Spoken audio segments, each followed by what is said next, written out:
বন্ধুরা, একটা মাংস রান্নার ভিডিও নিয়ে চলে আসলাম। দেখো, প্রথমে কড়াই তেল দিয়ে দিলাম।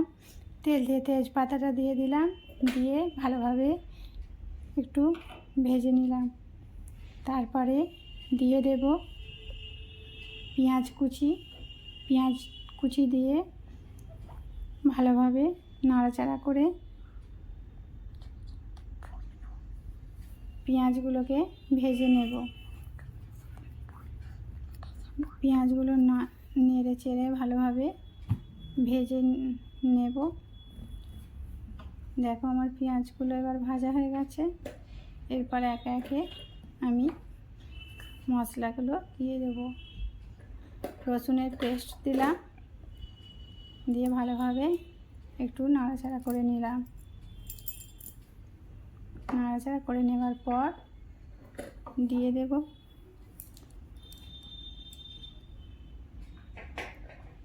আদার পেস্ট দিয়ে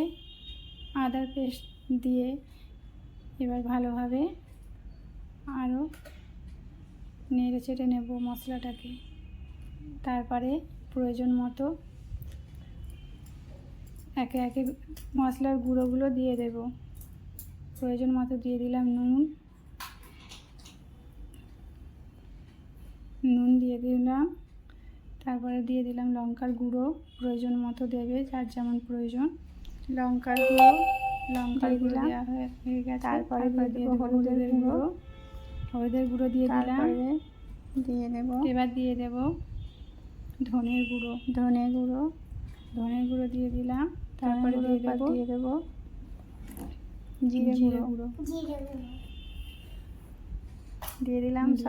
দিয়ে এবার একটু নাড়াচাড়া করে নেব, ভালোভাবে কষবো। তারপরে দিয়ে দেব, ভালোভাবে কষা হয়ে গেলে একটু সামান্য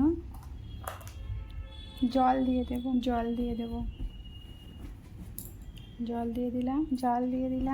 দিয়ে আরও ভালোভাবে এবার ভালোভাবে কষে নাড়াচাড়া করে নেব। ভালোভাবে কষে মশলাটাকে কষতে হবে, ভালোভাবে কষে নেব। এবার একটু ভালোভাবে কষতে হবে সব কিছু মশলা ভালোভাবে কষা হয়ে গেলে মশলাটা তারপরে দিয়ে দেব। যদি ভিডিওটা ভালো লাগে একটু লাইক, শেয়ার, কমেন্ট করে দিও বন্ধুরা। এবার আমার ভালোভাবে কষা হয়েছে। এবার দিয়ে দেবো মাংসটা দিয়ে দেব। মাংসটা দিয়ে দিলাম। দিয়ে দেওয়ার পর এক হাতে ক্যামেরা আর এক হাতে এবার রান্না করছি, তাই একটু অসুবিধা হচ্ছে, কষতে হবে। এবার মাংসটাকে কিছুক্ষণ কষে নেব। মাংসটাকে কষে নিলাম, ভালোভাবে কষতে থাকবো। যদি ভিডিওটা ভালো লেগে থাকে তাহলে একটা লাইক, একটা শেয়ার, একটা কমেন্ট বন্ধুরা। আমার মাংসটা করে দিও। মোটামুটি প্রায় কষা। এবার আমি মাংসটাকে ভালোভাবে কষে নিয়েছি। একটা হাতে ক্যামেরা তো, তাই একটু অসুবিধা নিলাম। একটা হাতে নাড়া, জানিও খুবই অসুবিধা।